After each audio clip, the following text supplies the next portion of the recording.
అండి ఈరోజు మీతో ఒక మనసులోని ఒక బాధను పంచుకోవాలనిపించింది.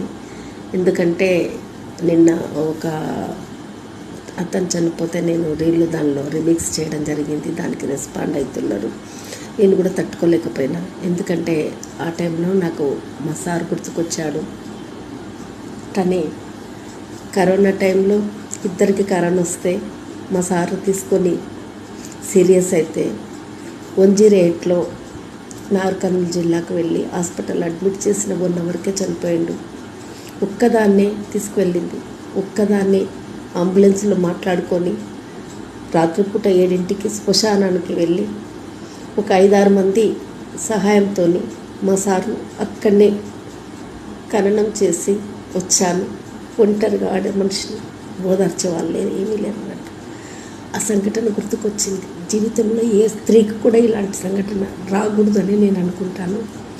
అందుకే నాకు బాధ అనిపించింది.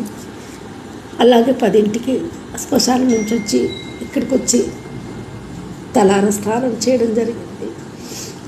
తీసుకుపోయినప్పుడు తనని తీసుకుపోయినా వచ్చేటప్పుడు ఒంటరిగా వచ్చిన ఈ బాధ జీవితాంతం